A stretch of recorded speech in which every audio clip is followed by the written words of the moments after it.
So you want to play Fantasy Flight Games, Star Wars RPG, Edge of the Empire, and you really want to play a bounty hunter who focuses on building, but mostly like modifying his own gear, tweaking it, getting it just how he likes. Maybe not literally like in the game mechanics, but like just thematically to get that kind of feel going. Sort of a big tank, close quarters combat, heavily armored kind of a person.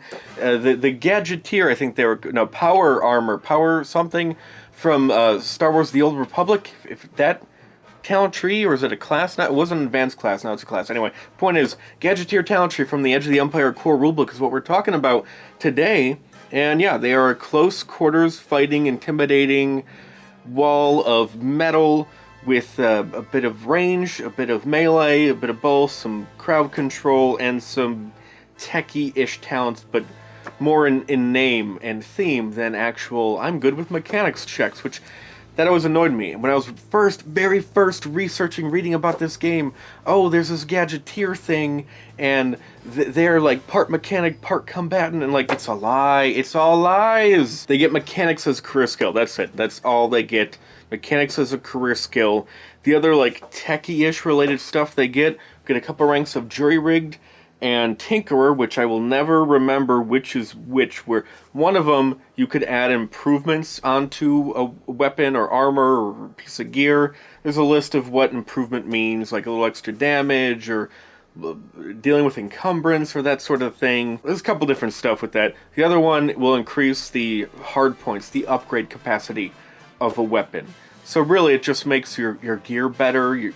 Your numbers just sort of passively go up.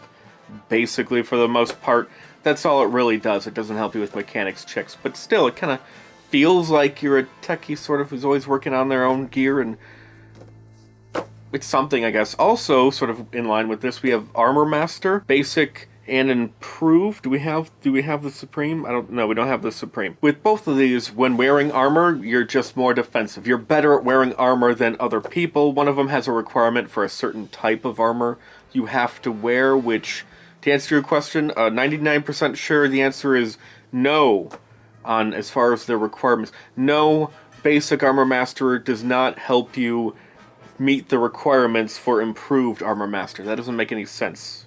It shouldn't be. I don't feel like reading just to make sure. I'm right, the book is wrong if that's the case. Anyway, that's basically all our techie stuff, unless you count the spare clip where you can say no to the whole you run out of ammo thing that the GM can throw at you. No, I have a spare clip, so I'm fine. We are intimidating with a couple ranks of intimidating, which helps you be less likely to be intimidated, but also more likely to intimidate someone else with a coercion check, so that's pretty decent to have. It's nice to be a combat person who can also do this other little thing. Probably would have been even nicer if that other little thing was mechanics and techie related stuff, which we'll come back to it. So the other thing we focus on is offense. And as I said, we have a mix of melee and range, and it's sort of a close quarters kind of a thing.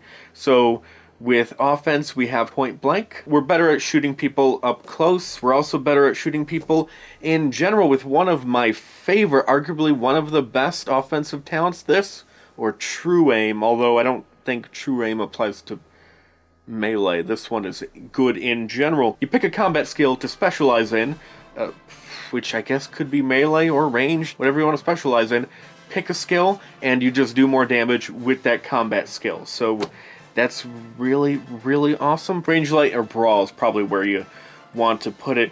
Also, we have some crowd control stuff, some of which, Stunning Blow and Improved Stunning Blow, is melee or brawl specific, but, I mean, really, you want to focus on brawl. You can double up on free ranks in brawl. You don't get melee even as a career skill at all, so you want to go with brawl. Also, you can throw on Disorient onto someone, which makes it harder for them to do checks, and you can throw another thing onto someone, which makes it harder for them to move. They have to pay a cost to do so. It's tiring for them. So that's really nice, and that works with whatever combat check you want. Probably at range, it's just easier to hit people and sprinkle on the status effects, debuffs, or whatever else with range attacks. We also have what's basically a defensive mode against melee checks you can do if you want to pay the cost. We have Brace, which will help resist penalties due to very certain environmental, shaking, physical, environmental type effects, which is really situational. I'm not a big fan of Brace, at least it's really early on. We don't have to pay a lot for it. You can even avoid it entirely, which I probably would. It's fine, I guess, whatever. And we have a talent which can help you re-roll coercion checks and also another type of checks. So we have some decent help with talking as far as coercion goes, and most talkers are presence-based, really. So the odds of you wanting to be a talker and fill that role as a talker in addition to the combat stuff and not stepping on anyone's toes or vice versa, it's pretty good. Let's see, as far as builds, priority, yeah, I would say agility above brawn, although you could make a case for either over the other. Depends on your playstyle largely. And will also is important, but maybe not that important if you don't want to do the whole coercion talking thing. And really, as long as your will is a 2, get that free rank in coercion and use your talent sparingly. Like, you might not really need to get that extra help to get that 3 in will and still be a decent talker as far as coercion goes, I guess. I don't know. You may have to be the main talker, at which point you'd want a higher will, but yeah, it's pretty easy to skip. Then again, so is one of the 2 combat checks. I think it's good to focus on both of those together. So you have a pistol in one hand, a brawl weapon in another, and throw out those status effects when they get engage range, shoot people, throw out those status effects and damage when they're not at engage range, because in general it's easier to shoot people, to hit them at range, instead of trying to chase them down with melee all the time, which may be the case in a world where it's mostly blasters more so than vibroblades. You're probably better off using that deadly accuracy to focus on pistols, but you don't have to. Personally, I like a 4 agility, 3 brawn, 3 coercion if your species can swing it. If not, it's no big deal. I mean, you don't even really have to have agility. You focus on range with point blank, but very little. You get a little bit of extra damage. You could just be a total melee person if you really wanted to, or a total range person if you really want to. Deadly accuracy gives you that flexibility. Although, if you are purely melee, put all your eggs in that basket, well, all of your status effects can be done with melee, but not all the stuff you can do can be done with range, so that could be a really efficient build for brawn, and then a really strong will. 4 brawn, 4 will, be a really good defensive melee fighter. You got a couple ranks of toughen, forgot to say that. That'll help you with your beefiness. And also a really good talker with that 4 will in the coercion. That's a good build to go with. Also, a 4 agility, 3 brawn, or vice versa, and 3 will if your species can swing it. A good, solid, more well-rounded build if that's what you want to do. A 4 agility brawn if you just want to be a really flexible combatant, make the most of that. Really, really flexible. Alright, intellect for mechanics. I don't think it's worth it. I guess if you wanted a really flexible build, intellect, will, brawn, agility, 3s across the board. I guess if you wanted to, it's okay. It depends on the techiness of your group. I don't know if it's really worth it, though. If you have a techie in your group, I probably wouldn't bother. But then again, that techie might not always be around. The party could be split. Maybe they're not there that day, and the GM won't let you spend a destiny point to use their skill check once per session like we do. That type of house rule. I don't know. It depends. There's a lot of builds you can do with this, which is really nice. Although I like the more focus builds, having at least 1 4.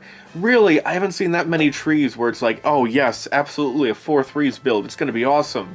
I rarely ever see that to be worth it. And if you had even a close amount of help with your mechanics checks in your talent tree as you did with your coercion checks, I would be more inclined to say a 4/3s build, but really, because of the focus on intimidation, coercion, yeah, I think the brawn, agility, coercion focus is probably better. You're more likely to make the most of the tree. But like I said, so many different possibilities. Anyway, overall, a pretty solid bounty hunter tree. If you want to make a tech-focused, big armor, tough, intimidating, flexible, close quarters, get in there, stab people, shoot people, status effects, all this different stuff, while also increasing your gear, but not really in a literal, I craft and modify my gear better, unless you just want to focus solely on your dice pool, or pair this with another crafter, I guess. Overall, though, really great flexible tree. A lot of people are really going to enjoy playing it. I recommend it. If you're on the fence about it, get off the fence and go play it.